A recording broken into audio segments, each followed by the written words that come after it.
Hello Cobras, this video is going to cover how to use the Primo discovery service in terms of finding articles, accessing articles, refining your results to get peer-reviewed articles or to search specifically for like magazines or newspaper articles, things of that nature. So of course, as always, one of the first things you want to make sure you do is access the library webpage, and you'll see the URL up here. And normally if you're going to do databases, what we would usually say is to go to research help and click databases, or scroll down and go to databases. But one of the things about the Primo service is the Primo service covers every aspect of the library holdings and Pascal holdings and all of that jazz. So what you actually want to do is come down to catalog and click catalog one of these here. Now if you only have like a single term topic that you're wanting to search, like say maybe you're just wanting to search on climate change, or you're just wanting to search on something very, very specific and just kind of one term or one keyword, you can type that in here and click search, and it will take you to the Primo discovery service. Very, very similar to what EBSCO discovery service did when we had that option here. I usually don't recommend doing this though, because it can kind of limit, or it can really expand your searches a little too much. I like to have a little more control, and I think everybody should like to have a little more control when it comes to that. So come down here and click catalog, and I'll stop rambling. And you're going to come to the Primo Discovery Service layout here. Now again, this is also for catalogs and Pascal and everything like that.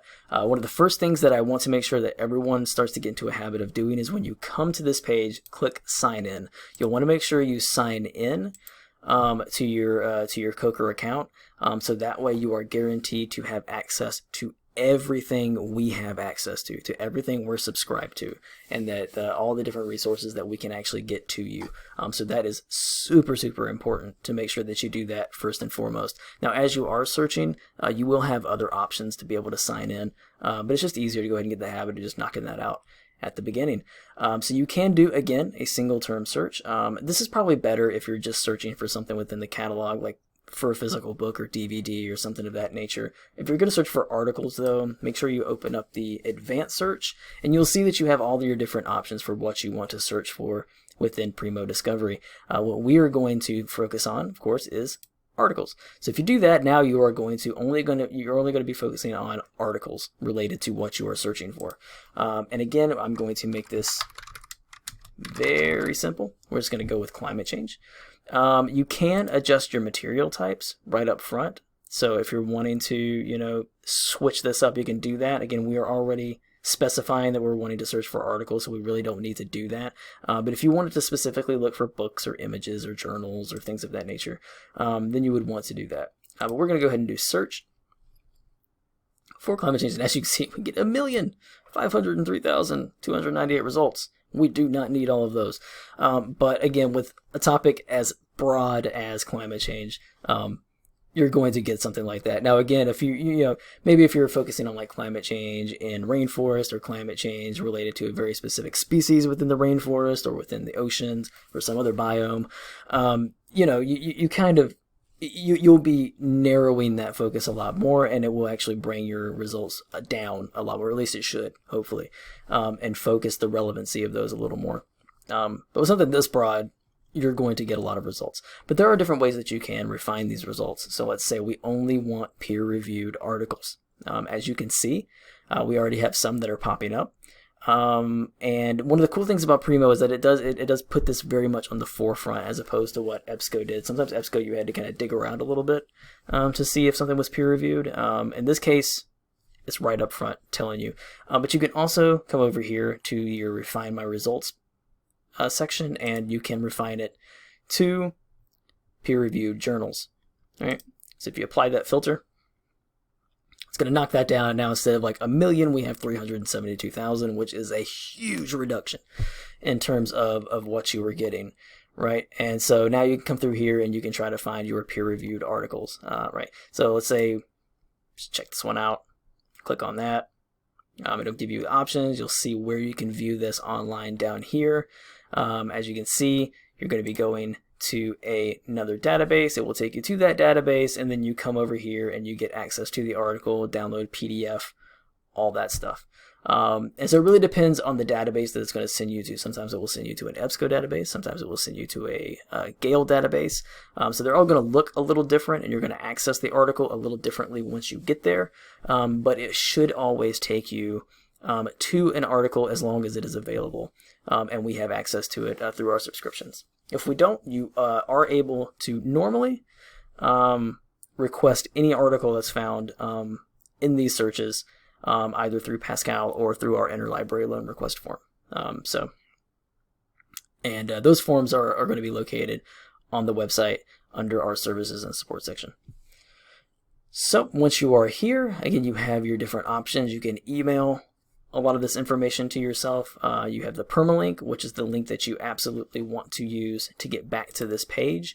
You want to use this one. You do not want to use this one. This one will not work.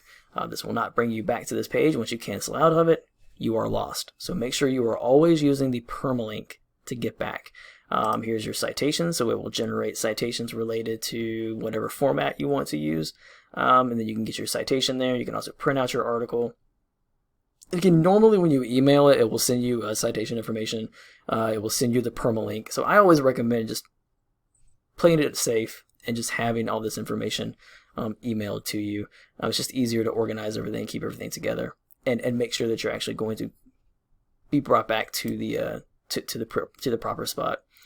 So let's say you don't want peer reviewed. Let's say you are wanting a different type of article. You would come down here to resource type, and let's say you want newspaper articles. You would click that, and it would only bring up newspaper articles. And it's the same with magazines. If you're only wanting like periodicals or magazine articles, then if they had that option, you would click that. It would bring up that option for you. So we do newspaper articles. As you can see, again, it knocks it down there, and you will see over here on the side the icon changes. It says news, and so these are going to all be newspaper articles. Now remember, newspaper articles are not peer-reviewed articles, so none of these would be counted as peer-reviewed, which is why you don't see that listed anywhere over here, or even as an option to refine your results to peer-reviewed. But if an assignment calls for you to find newspaper articles, or if you're just wanting to find newspaper articles on a topic, just for your own personal use, or or maybe even for an assignment, maybe somebody again is asking you to find newspaper articles, this is where you're going to go to do that. And you access these the exact same way. You just click that, and it will bring you to this page. You have all of your options again, and then it will also eventually load and tell you where you can go to actually access the full text option for this. And as you can see, I'll just go ahead and click this to show you. It will take you to that individual database, and then you'll come to these, and you'll find it. You'll find that. So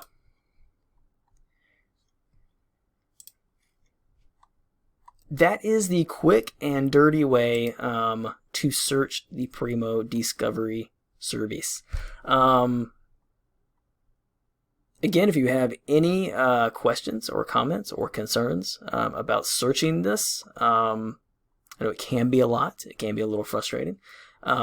Please do not hesitate to reach out to your librarians. You can do that through reference@coker.edu. That is the email you would want to send. It'll send it to both of your librarians, and we can get in contact with you and work through whatever issues you were having, set up one-on-one conferences, reference services, and try to find the articles that are going to be the best fit for you. So with that being said, thank you for watching this video, and I hope you have a great day.